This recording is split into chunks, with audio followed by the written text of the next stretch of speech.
Well, welcome to our first workshop of 2016. I'm Betty Pariso. I know some of you are coming from other places and you may not know who you're even coming to see. I am Betty Pariso. This is my husband, Ed, and we are excited to be the new chairman of Texas. For those of you who came to our state meeting at our Texas Cup, how many actually came to that show? Great. Well, you know the excitement and the fun that we had there. It was amazing, the comments that we got, not because we did anything, but because of the excitement for the NPC and for Texas, and just a new era that we're going to be starting here. So we are excited that you came today. We're hoping to give you a lot of new information, and for those of you who have been competing a long time, there's some things that you'll learn, and for those of you that are first-timers, trainers, judges, you have come to the right spot because you can get all your questions answered here by someone. Namely, our main speaker today will be Sandy Williamson, and we'll introduce her a little bit later, but she is the top female IFBB NPC judge. She's got a lot of history with this sport that maybe she'll give you a little bit of that and educate you a little bit on the NPC and how it all, we have I call it like a family tree that she's going to show you. So things like that, you'll learn everything from that aspect all the way to if you need to know how to pose and what you need to do or what you need to wear if you're tanning. This is the place to ask that question. We'll give you time after each division that Sandy talks about to ask those questions. And then what we're going to do is have our judges afterwards. We've got almost all of our Texas judges here today. They are going to be going out to tables in the hallway, and they'll be paired up with 2 or 3 at a table. You are able to go to that table, say if you're in bikini, they'll wave their hand, I'm over here. So go and ask the specific question if you have something that you didn't feel comfortable asking in this group. Hopefully you'll feel comfortable, but if not, you can go get more individual attention and have those questions answered. So all the divisions will be represented out there by some judges. And we've got a lot of pro athletes in the house, so there are people here to help you. So this is the time. Don't hold back. Don't email me later and say, I wanted to ask this, but I was afraid to. You've got to speak up, get your questions answered. There's trainers here. We've got all kinds of help for you, as well as a lot of vendors out there. So I'm going to turn it over to Ed now. He'll say a few words, and then we'll get moving right along. So if I get Doc and Leah to pass out the schedule, we have schedules right here. On that schedule are the field heat, information on field heat in the Southwest USA. On the back is the Texas schedule. It has the Texas website, and real important is the Facebook. So make sure that you go to our Facebook page and interact with us. Make sure you like things, share things. It's very, very important because for us, we want to make sure that you guys are in tune with what we're doing, and we heard this weekend that some people didn't realize what our website was, what our Facebook. There has been changes, so we want to make sure that you guys get all the information that you need, and we're constantly putting things up daily on the Facebook. The website is it's very interactive where you can go and click on and enter any show. So we've changed the website for us personally. We wanted the website to include everybody's show, all the promoters. I think we have 28 shows. We had about 20 shows last year. We have 28 shows this year spread around the state. So you can go to the website to click on the show that you want, to contact the promoter, to get ticket sales, to enter their show, find out when the next workshop is. And Lacey Carmichael, that you'll see on the Facebook, is our daughter. She runs the website and the social sites for us. She's been incredible. She just printed out the newsletter. The newsletter's up. The newsletter can get to your phone. There's an app that you can have it sent to your phone every month. The newsletter is more informational. It's very important. It has the results of the past show, what we're doing in the future. We have judging criteria on there, so make sure that you get the newsletter, get it app to your phone. The thing that we just created was, it actually went live on Friday. Some of you may know, some of you not, but we've got our own magazine now. And Kevin, where's he at? I get it. So, somebody hold that up for me. So that's the cover of our magazine. So Texas Bodybuilding Contest has its own magazine, and we're going to feature you guys on that magazine. We know it's very difficult at times to get into flex or muscle and fitness. So we want to be able to give you guys, some of the props, and we're going to have different divisions. It'll be kind of unique in that there'll be bikini division, there'll be figure division, men's physique divisions. All those divisions you can win and get on the cover of that division, and then the overall winner is going to get on the cover shot. You can also, the unique thing about this is it's going to be voted on by you guys. So we're not going to pick it. We're not going to figure out who's going to be, some kind of an agenda for us. It's basically going to be based on likes. So you're going to have a gallery when you go to bikini. You're going to have a gallery. You guys load your picture up. You write a bio about yourself, and you get your mom, your dad, your friends, and family to vote. At the end of the month, you get to do it again. You get to try to win again because we're going to zero the likes and we're going to do it again. If you have the most likes that month, you are going to literally be on the cover shot of the bikini page with the bio written about you. Every gallery, every photo, and every athlete will have his own bio. But the featured winner of the bikini that month will be featured, and the overall person in the men and the women's will be on the cover shot. And so we're really excited about that. We think that it's time that we did something really, really for us and really, guys, for you. So that was us just coming together and kind of giving back into you. We thought it was really important. So I hope you really, really take part in that and make sure that you get involved with some of the things that we're doing, because it's important.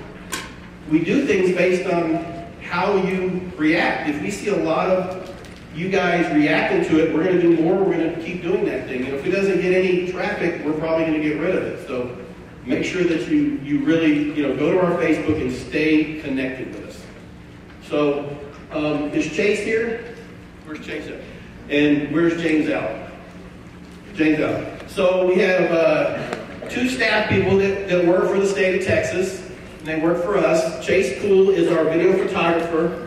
If you've been online in our Facebook, you've seen some awesome videos of Branch Warren and Trish Warren and Steve Kuko. He does all those videos. If you guys are interested in any kind of career or promoting yourself on your social sites, Branch will get tremendous traffic off of videos that you guys produce. So if you kind of are going in that direction and you want to really create your own kind of little path in this sport, call Chase. He'll do a video, come out, do a video, you train him, do a bio video. That's what he does. And he works for us, and we'll be at backstage. He'll do all the shows, obviously, and you'll see backstage footage. We've got all that up from the Texas, so he does all the shows. James Allen is our photographer, and he will do everybody that's on stage will be in our gallery after the show is over. So he will be taking your picture. But if you would like to do some personal stuff, if you want some really nice, pictures that you can sell, or you want some things, contact James. You'll see information on the website. Both these guys, they really do this. We all kind of do this for free, folks. And so at the end of the day, their time and their service is because they love the sport, just like every judge here. None of us get paid. Sandy doesn't get paid. We don't get paid. This is a volunteer position. At the end of the day, they might get $100 for that hard weekend that they do for judging you. So they do it because we love it, and we do it because we love it. So at the end of the day, maybe throw some business their way, because obviously they're taking their time and their effort to do this for us and for you guys. But we hope they make a little bit of money out of it too. So those are some private things that you can contact. So I'm going to turn it over to Betty, but I want to talk just a few minutes about kind of who we are. So most of you, if you don't know, we own the Europas. So we own Vision Star Entertainment, which owns the 4 Europas. Now, we have been in the sport for 40 years. Betty's been in the sport 35 years. And I started in 1986 with the NPC as a competitor and then as a promoter. And I judged early on. So you have a history here that we think is important of about 80 years between us. And we say when we walk the walk, and I wrote a thing originally a couple of months ago that we walk the walk. Folks, we've been where you have been. We have 50 shows between us. I was a national competitor. That's where I was. That's okay. I had a great career. Local, some of you will follow that path. You'll be a local competitor, national competitor. I wasn't good enough to turn pro. That's fine, didn't bother me. I had another job, Betty has 35 pro shows under her belt. So she turned pro.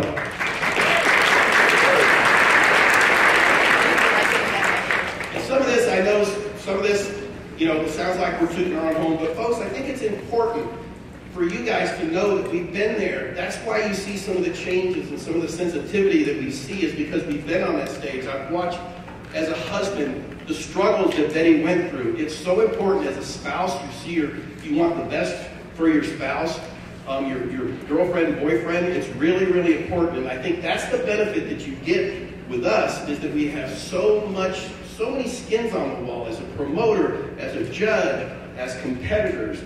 And so, you know, Betty turned pro at the age of 40. She got her pro card at 40 and won pro shows at 50. The only pro, I think the first pro ever to turn pro at the age of 40 and the first pro ever to win a show at 50. So if you have a career and you're a little older or whatever, it doesn't matter. The sport's great for mature muscle. It does well. You get into your 50s, look at Dexter Jackson.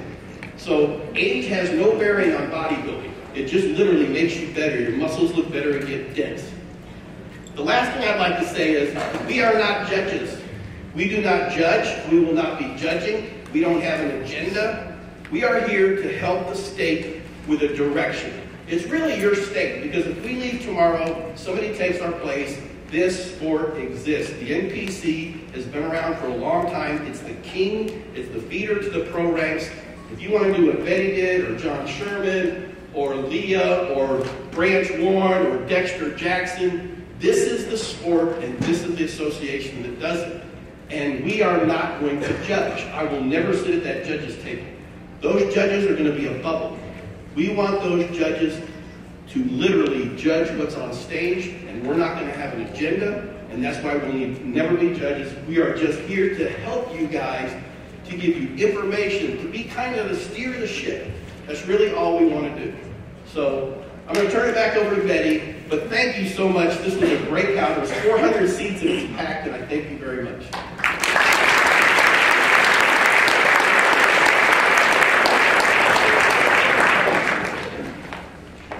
Actually, there's closer to 500 seats, so this is a great turnout. Thank you. And I don't know if you mentioned it enough, but our website is texasbodybuildingcontest.com.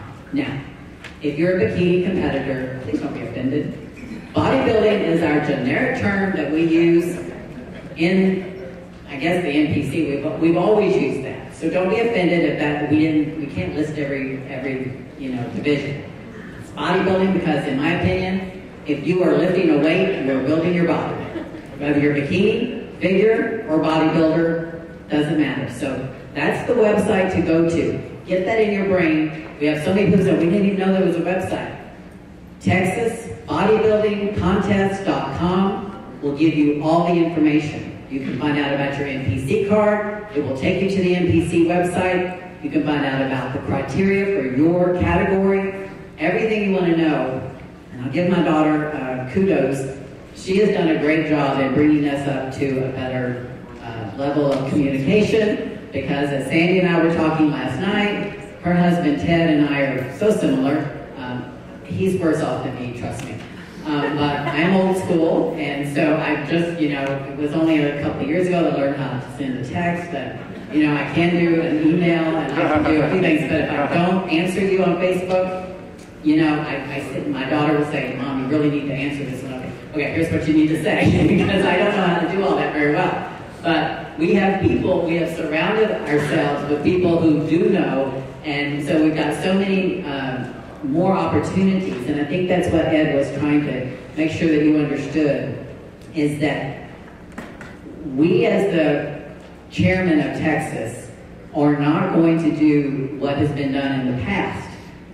We are trying to make this, when you go to the Texas website, it is a website for all promoters. So you're going to be able to find all that information. So you don't have to remember every single show website, but when you click on it, it will take you to that personal website of that promoter and you'll get more details.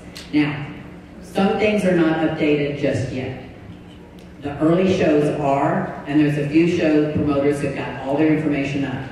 If you see and you go to one and it says coming soon, just keep checking back. We're still getting all that put out there for you, okay? So just remember, keep that in your mind.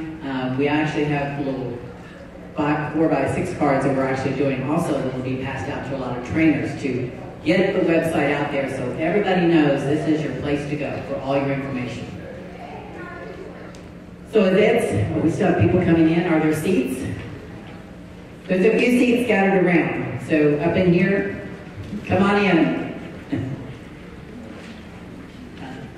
Okay. So up at these tables, you're going to see most of the people are our judges, our current judges. There's a few that are coming back to be a part of the family of judging. We have expediters. We have scorekeepers. We have a few, just a little of everybody up here. So I'm not going to be able to introduce everybody, but I do want to introduce John Chairmen and Kevin Shelby. If you were at our family meeting, Ed and I immediately wanted to bring on some people to help with the load of, getting Texas back on track. And these two guys, we don't have one chairman. We have two vice chairmen that are going to be helping. Ed and I are chairmen together. But our vice chairmen are going to help with, getting, the things done that need to be done. So that's what their role will be. They are both judges. So you'll be seeing them at most of the shows. But we do have 28 shows, so we are going to be adding new judges. We've asked people that want to judge to come to this meeting, come up and see me later. But we don't want to have the burden of 4 or 5 judges going through every single show. And there's reasons for that beyond just their schedule. We feel like you as competitors, you want to see different judges sometimes, not the same judges at every show. So that is one of our goals, to bring in more judges to our family. It takes time though. You can't immediately put a judge there that has not judged before or, for a long time. So therefore, you'll see the same judges for a while. And it's not that they're not good judges, they're great judges. We just don't want them to have the burden of going to all 28 shows. That takes up a lot of weekends. And we also want to have a variety for you, the competitor. I want to make sure that this city, okay. So the judges, would you just stand up? The ones that are up here, if you are a current judge, stand up. Now these judges will be going out later after the meeting. They're going to be out in this hallway, and you'll be able to go out and find the bikini table and talk with them and ask those questions. So you're going to see some of these judges out there at that time. So make sure you go out, and if you have other questions that you want to ask or get more detail on something, they're there to help you. So thank you guys, and thank you all for coming to this meeting today.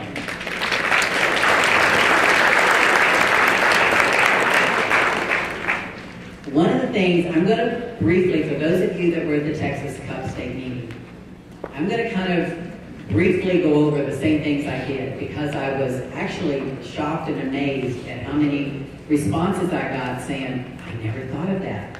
So I'm going to just give you some viewpoints from a competitor and from the judges. And I talked to Sandy about this, and we had a lot of laughs, and in fact, over some of the things that the perception of what you think goes on at the judges' table. So I want to bring up some of those things and just talk about it so that you can spread the word and competitors will start having a better understanding.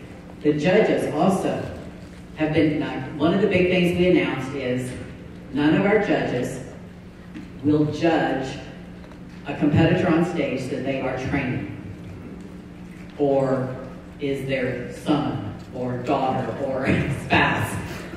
You get my drift. That was a big complaint. And that's hard, so, and it doesn't look good. Whether it's a bad judging, it's the perception. So we try to clear that up. Our judges are not being bad judges, but it's the perception. So we want to try to change that. So the rule we have is, if Sheila has somebody in the show that she is judging in bikini, or in the bikini class that she's a judge, we're going to have enough judges so that we can rotate them out. She will take a seat out. Somebody else will step in to judge. Now, again, you can nitpick and say, well, they still, you know what? It can have gone either way. So we have to talk, and I think this is a judging sport. But we will try to make those changes so that it is more fair and you feel better whether it was the right perception or not. Is that understood? So the judges will be picking shows that they hopefully don't have 5 or 10, people that they're actually putting in that show. So we will be able to do that, and we also will bring in judges from other states if we need to. So we're trying to make that as fair as we can so that you feel like you're getting a fair shake. Understood? Okay. Now, another thing, people talk about, and Sandy and I talked about this earlier. When you, as a competitor, I'm on stage and I look down and you see those judges, and sometimes the lights are bright and that's all you see. So you see the judges and they're whispering or they're talking, and as competitors, we're so paranoid. We think everything is about us and everybody's talking about us. You know what? I said, maybe they're just saying, hey, I've got bad breath. Do you have a minute? So it's not what you think all the time. It's not something sinister going on at the judges' table. They're not saying, well, you just have to get that off your brain and just, whatever you brought that day to the stage is what you got, So don't think that something's going on at the judges' table because you see them talking. It's a good thing that they're talking. Maybe they're helping a new judge or somebody who is not as experienced understand why you pulled this one out and not this one, and why that one is better. Look at the symmetry, look at this, do you see that? Maybe that's what they're doing, which I hope they are. So try not to get so upset that you see something going on, or if a judge is laughing at something, don't think they're laughing at you on stage, it's like, but on the same thing, we've talked with our judges, it is perception, folks, so the competitors are feeling this, so try not to do that, try to pay attention, try to look up there. So everybody is getting educated. We want the judges to get educated, we want the competitors to get educated, and that way we have just better continuity with everything. There's no hard feelings and that sort of thing, okay? I'm going to be looking at my notes so I don't miss anything. Now, competitors. This is something near and dear to my heart because I was a competitor for so long. I was a competitor, I understand, before most of you were born, or many of you were born. But as a competitor, one of the things that people start thinking about is how quick can I turn pro? And we talk about this. We had a nice, fun conversation last night with Sandy about all the things from the past. And there are so many stories that we can tell from our days of competing in the NPC. Don't be so quick to want to try to, your goal, yes, maybe is to turn pro, but don't make that your only thing.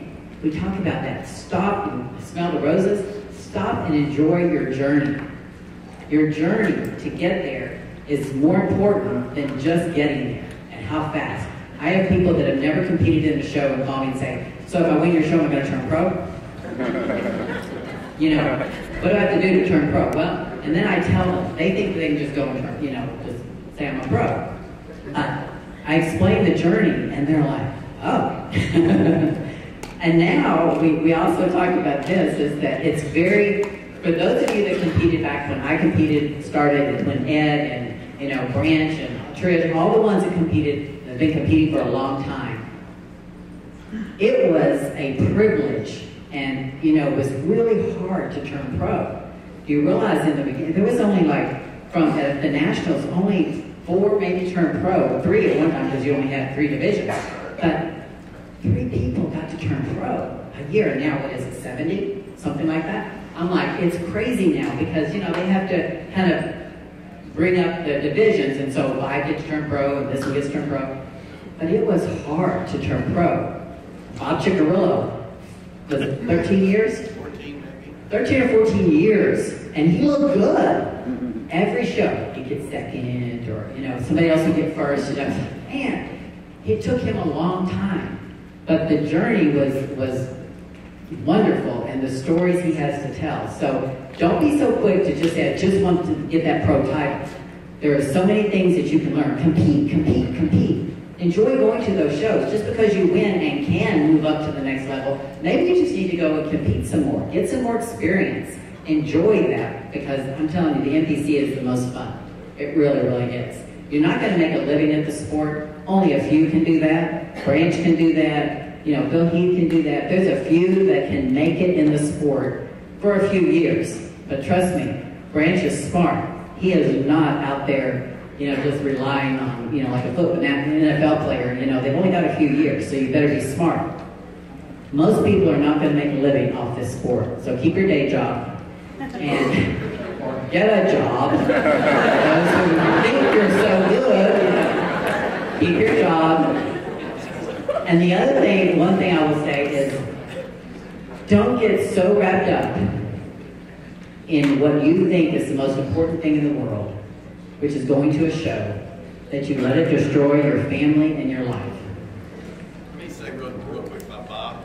So I'll give you an example about Bob Ciccarillo. So Bob Ciccarillo was competed back when it was originally just getting started with the NPC.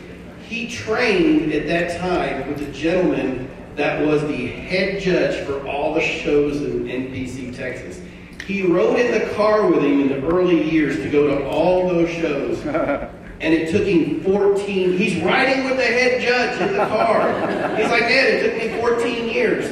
So it's not really who you know. If anybody should have given an edge, you know, a little nod forward, it was this guy. And he fought, and 14 years later, he finally turned pro. So they do judge what's up on stage, folks. I mean, it is true. There's a perfect example of his buddy, who he had trained with this gym in the early stages, helped develop this sport.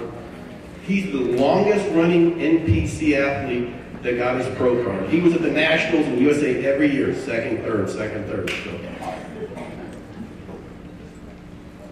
So talking about not letting it destroy your family, you know, you hear the horror stories of things that happen that, you know, divorces or this or that. I went to most of my shows, well, all of my shows, with my kids being little mules carrying my food when we went to Disney. We went to movies 2 or 3 times a week. I mean, we did everything. My house was stocked with all the chips and all the things because I had kids. And my number one thing when I heard the first horror story of what happened to couples when they get into the bodybuilding, I said, that will never, ever happen to me. I will not allow that. And so my training, my dieting, my whatever, never interfered with my family and their lives and what we did as a family. So I tell a story about when I was getting ready. I was 10 days out, I think, from one of my shows. And we were putting on the Europa. And I remember Steve Weinberg was there, and I was so upset because I thought I must have lost 10 pounds backstage with working, you know, because, you know, you're stressed and all that, what that does to your body. And I was a wreck, and yet, but I had to, you know, you have to stay focused and keep doing the things. And I would have competitors call me during that time and go, oh, you know, I'm just, you know, it's the diet, I'm just brain dead right now. And I'm like, really? I am putting on the show for you, and I'm getting ready for a show in 10 days. So I didn't cut him much slack for that. So be aware of that as a competitor. You chose this. Don't inflict what you chose on everybody around you and make your life miserable or those around you to where they hate what you're doing. You know what? Just, you know, you can, you know, buck up is what I tell people. You know, you have to do that. And that leads into another thing. Bodybuilding, fitness, figure bikini, you know what I'm saying, is a subjective sport. Think about the word subjective sport. It is not who crosses the finish line first. I was a high school track athlete. That was my love. Track was simple. If you are the fastest and you don't cheat to get there and cross the finish line, you won. Easy. Bodybuilding is not that way. It is subjective to a panel of judges, to a bunch of different bodies on stage that sometimes it's hard to pick. They all may look the same, pretty close. Or somebody just has a little bit more of this or that.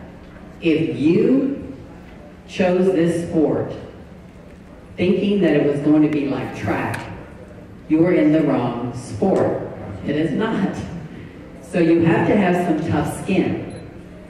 I get so many comments after a show and people are upset about this or that. And I'm like, you know what? It could have gone either way. So you have to toughen up. people are going to have to tell you, no, your butt was too droopy. You have too much fat still on your belly. I'm like, this is what it is. You have to toughen up if you're going to be in this sport. To stand on stage in a bikini or a little tiny posing trunks, it is hard. And yes, you may have lost 150 pounds, and this is the, and you're proud to stand on that stage, and that's wonderful. But that is a goal for yourself. It doesn't mean you should have won the show if you don't look as good as the other person. You have a wonderful story, and it was tremendous that you did that, and I admire you for that.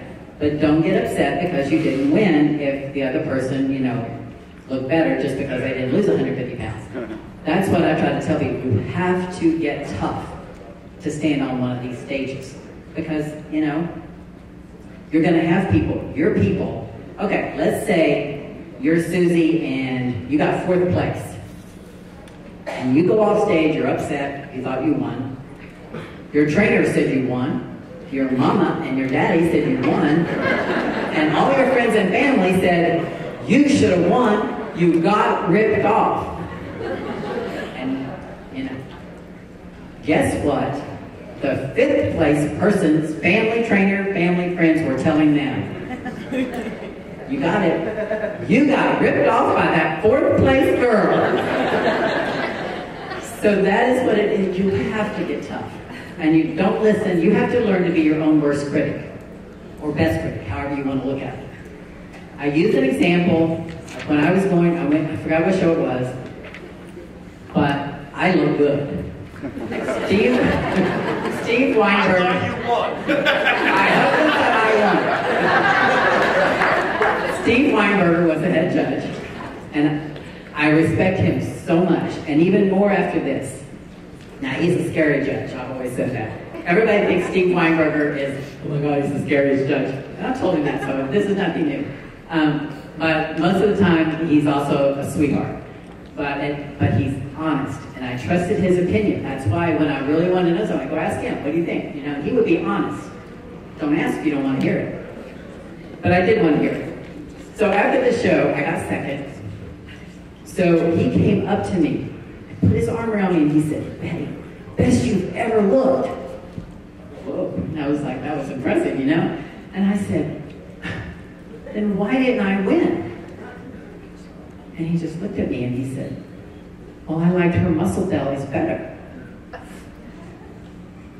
And I was like, it's a subjective sport. So it is going to be, I didn't get 5th. I got 2nd because he just liked that look better. Apparently so did 3 or 4 of the other judges. That's why, like Sandy will show you how scoring works. But that's what it is. So, you've got to be ready for that if you're going to stand on this stage, okay? And it is all depends on, I tell the competitors, go for another show. Because the judges will probably be different. The lineup most likely will be different. And even if it is the same, people don't come in the same shape they did the week before, or 2 weeks before, or 3 weeks before.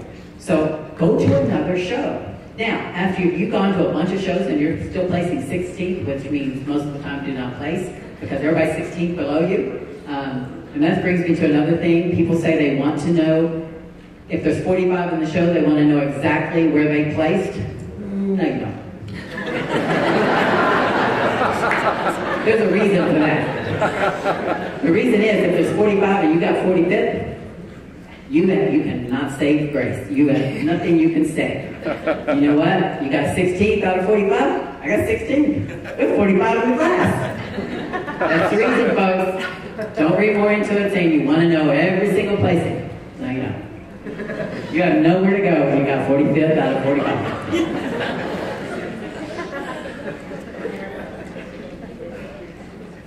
Sometimes things happen. The judges are human. It's just the way it is. Some things happen at shows. Sometimes we catch them and we can fix them. Sometimes we can't. It's too late. You have to just buck up. Go to another show and please. Okay, I'll give my example first and then I'll tell you the other one. Dexter Jackson. He was at our Texas Cup. Some of you heard me tell the story. In 1995, he won the USA. He came to the Nationals. We were in the audience. And he came to the Nationals, and there were like, what, 45 on stage? Something like that, 45. There's a lot of competitors in his class. Yeah. Yeah. And he didn't get called out. He was the winner of the USA. He didn't get called out. So he came back, came out, found where Ed was sitting. We actually gave him the Blade, his nickname, the Blade. Well, we gave him that. So he came back and put his gym bag down, and he was like, man, what happened? I was like, she's got overlooked. I mean, you know, and that was what really happened. They just, there were so many bodies up there, so many good bodies up there that, you know, it just didn't get pulled out. At that time, Dexter was about 183. He had that beautiful shape, round muscle bellies, but when he did come up in a lineup, he just didn't pop because there was some guys that were thicker and bigger, and he didn't make the call out. And he wins the USA, and he doesn't make the Nationals. And that happens sometimes because he was in a different lineup, and he didn't look as impressive. Exactly. But he went back, and look where he is today. And look at the career that he's had. So, the point I want to make is I have competitors come up to me, and something bad happens at a show. It does. I've had a competitor at the last show, and I'm still working on this situation. And you know, it's everything went wrong for this competitor, and I felt really bad for her. Everything went wrong. It was her, like, one of her first shows, so I'm like, what do you do? I feel so bad. But when the competitor comes up and said, I was devastated. I was just devastated. It was, you know, the worst thing that ever happened. I'm like, no, devastation is a tornado that just blew someone's house away. Devastation is the family member that's got cancer and there's no hope.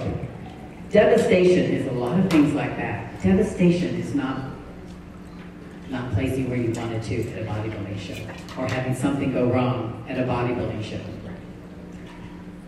This is not devastation. This disappointment, I've had lots of disappointments, but nothing that I would ever dream of classifying as devastating, okay? Most all of us have another chance. There may be a few issues that, you know, it would be more than disappointing, but certainly not devastating. So please, try to keep all of this in balance. I think that's the biggest thing that I've said in my whole life, my career, is balance is everything.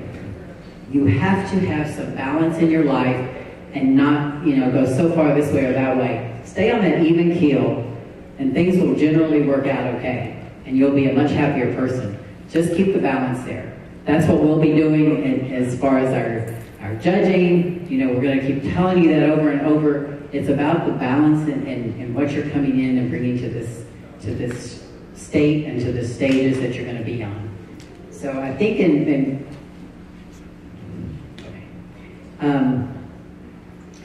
compete against yourself. That was one of the things that I learned to do. Be your own worst critic. As I progressed up in the pro ranks, there were about 5 of us, maybe 6, give or take, that would show up to every single show. I mean, the same girls. I'm like, can't one of you break a leg or something, you know? It's like, Iris, really, you have to show up to this show? Oksana, come on, you know?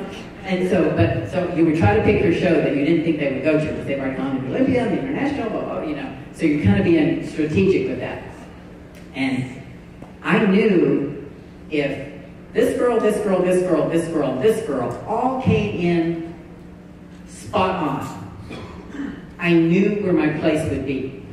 Now that's not to say that I didn't hope to move up, but you have to learn to judge your own body and know if somebody else has got more of this, you know, they're not just going to give it to you. You know, you have to have, you know, it's like we say with Mr. Olympia, you have to knock them off, completely knock them off, because if it's close, it's going to go to the one that's already been there, most likely. I mean, that's just my opinion. It will probably go to, you have to come in and blow the others away.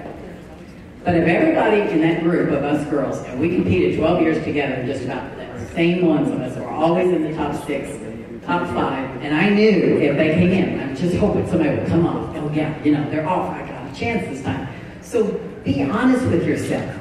Again, don't listen to your trainer or your mother or your father who says they're gonna love you. They know you're gonna win, you know? Be honest with yourself when you go to that, and you won't get your feelings hurt so bad, okay? Be your own worst critic, but take the challenge. I was told when I went to a couple of shows that I didn't have legs, I would never have legs, and I needed to get out of bodybuilding. I went to the Junior USA after winning the Labrada here in Texas, and then I went on to the Lone Star and won, and I went to my first Junior USA. Well, that's a real shock. I got 13th. And I was told, again, you need to get out of it. Although I had a photographer who thought I looked great and encouraged me. And that's what spurred me on. And then when I came home, those negative things that people were telling me, you'll never make it, actually lifted me to where I did make it. And the next year I went back and I won the Junior Nationals and I won the mixed pairs. So you can take those negative things and turn them into a positive to motivate you in a good way.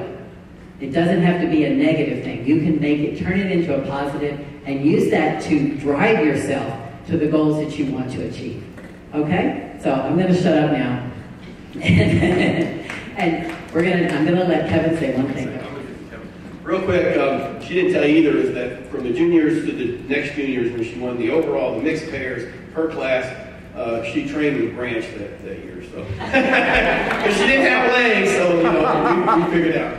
And we were laughing last night. When we trained, they would come in and it's like training, but what was the songs? Metallica, White Zombie. Well, I had to have Rocky. That was the only one. I never trained with any other body part. I didn't care what music was playing. It could be elevator music, it could be whatever. Leg day was my hardest thing. Rocky, the original, had to be playing, and that was the only thing they ever gave up to me. Was, okay, she could have Rocky on leg day. And the guy that trained, Branch would train, and Betty would train, and I would train, and the gentleman named Mark Hannon would train us and just put us in the dirt. And if you ever watched Branch train, Mark Hannon would sit Branch down the leg extension and calling every cuss word in the book. Come on, you know what that is. And then I'd get down there, and then Betty'd go down and she'd go, you can do it, Betty! He would never cuss at her because she'd leave the gym. One thing I want to tell you, and then I'll turn it over to Kevin, but real quick, when Betty was competing and we were in the NPC, we did 3, 4, 5 shows in a row. Once I got her in shape, do a bunch of shows in a row. Don't just do one show and leave. We would traditionally do 3 or 5 shows because she was in shape. I could hold that diet easily. We could eat a hamburger or pizza and then do another show and then get a little cheat meal in there and do another show the next week. I learned how to tweak her body. Betty won with not the biggest legs in bodybuilding, but she stood on the Olympia stage. She got second at the Arnold. She was always top 5 at the Olympia Arnold with legs that weren't like Branch Warren. She wasn't noted for her legs, but she was noted for conditioning. She had great depth. So I tried to beat people where I could. So I knew because her legs were somewhat weak, I could beat them on conditioning. We made a career in the pro ranks about beating people with your ability to whatever you can do. So Betty's was conditioning. And so I learned that conditioning by doing 3 or 4 or 5 shows in a row because I tweaked her diet every single time. Sometimes we give her chocolate cake. She looked great. Sometimes we give her different things. If every show was different depending how her body would react. You learn that about yourself. She's not a body that you take salt out of diet. She looks terrible. So I learned to give her a hamburger, the day before the Olympia. She would go get a Fuddruckers hamburger. But you have to learn that, and part of that is in the NPC.